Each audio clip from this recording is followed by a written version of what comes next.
When you picture Marilyn Monroe, what comes to mind?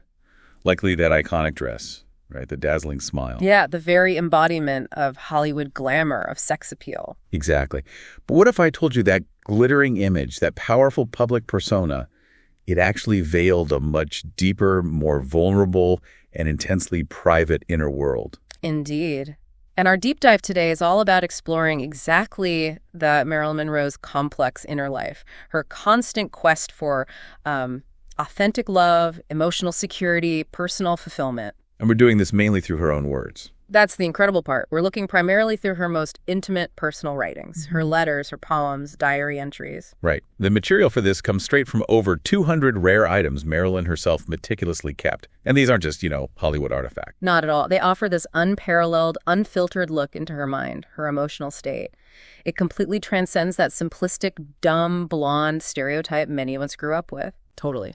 So our mission here is really to uncover the true Norma Jean Mortensen behind the star. We want to invite you, the listener, to understand the depth of a person whose external life was so incredibly public. But whose internal struggles were intensely private. Exactly. And by understanding her journey, maybe we can get some insights into our own universal human needs, for connection, for belonging.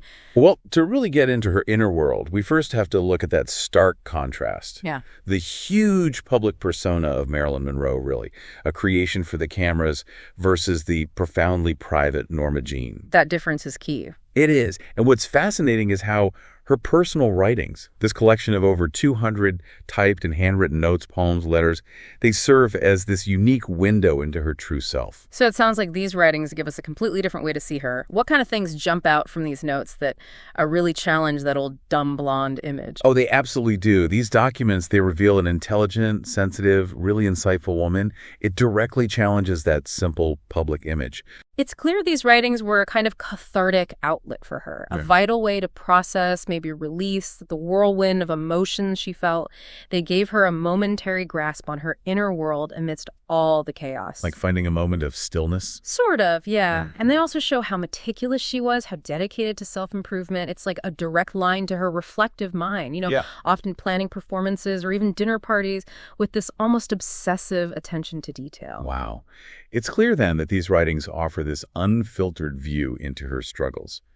But where did all this complexity start? Let's maybe trace the roots of Marilyn's emotional needs back to her childhood, which was, quite something. Norma Jean Mortensen's childhood was, and this isn't an exaggeration, truly tumultuous. Her mother was frequently confined to an asylum. Right. Which meant Norma Jean ended up being raised by, believe it or not, 12 successive sets of foster parents. And she spent time in an orphanage, too.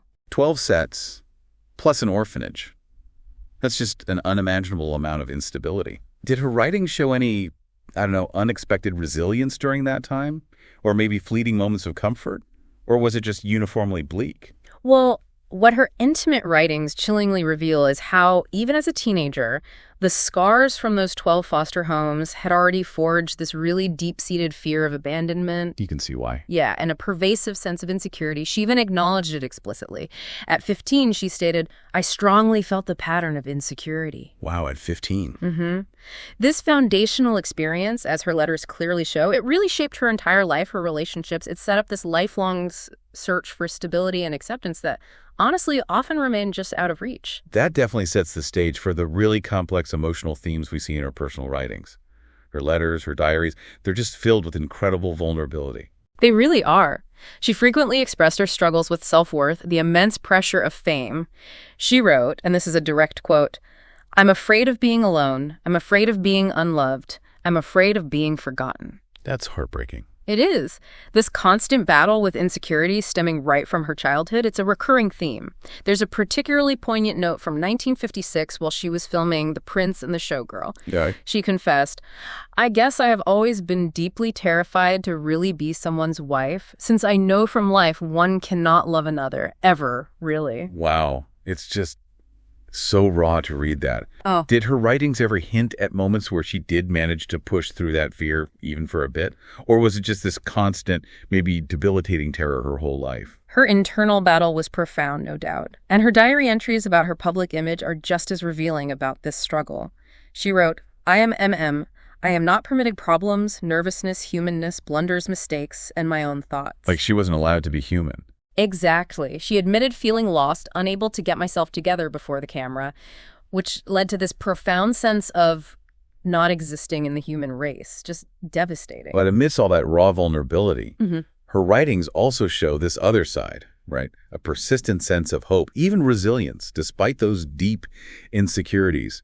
How did she find that strength? Where did that come from? It's a remarkable contrast, isn't it? She actively searched for emotional security.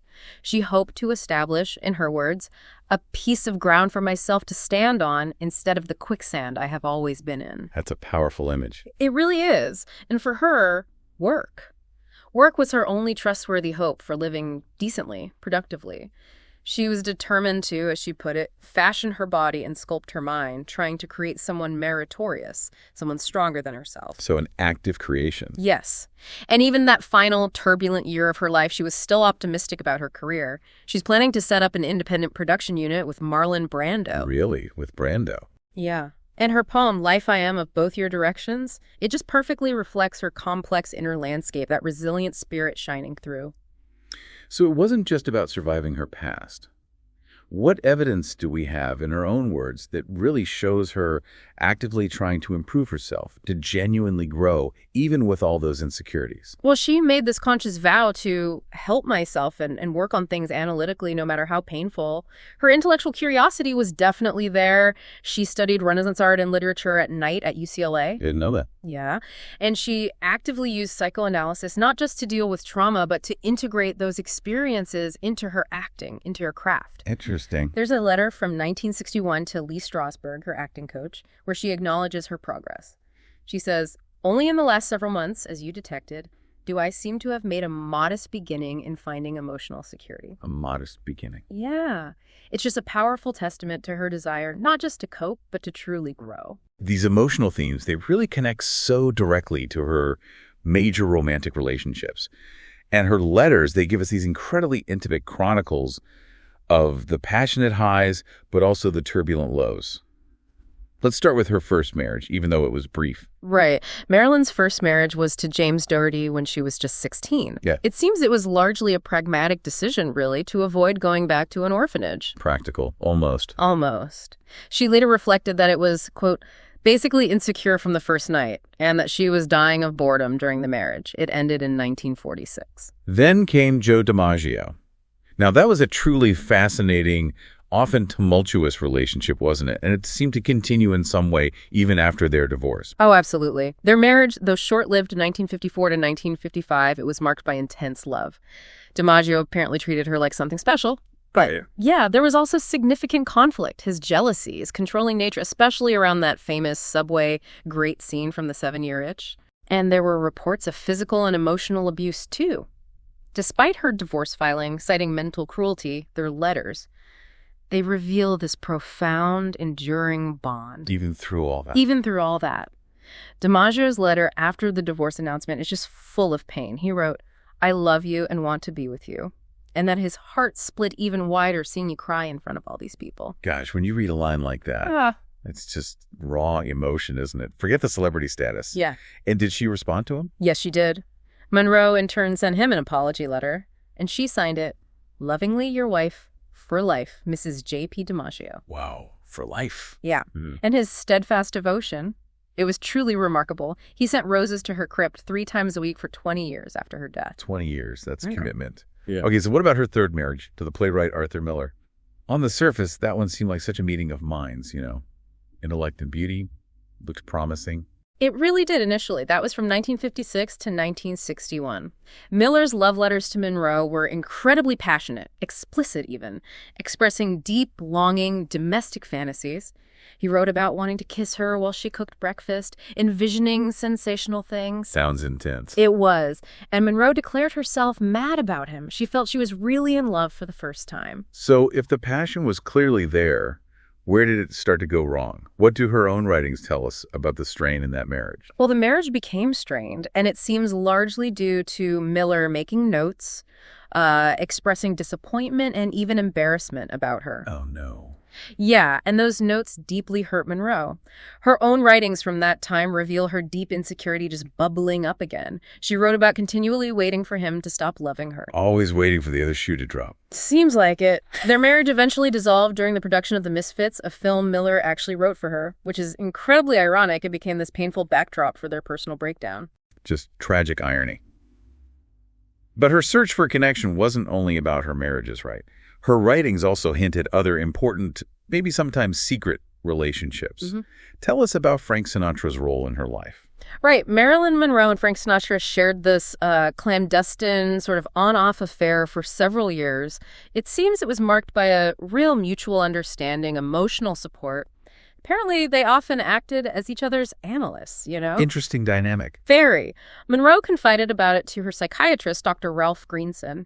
She describes Sinatra as a very tender friend and their relationship as a fling on the wing. A fling on the wing? Yeah. Apparently, there were discussions of marriage at some point, but their paths diverged.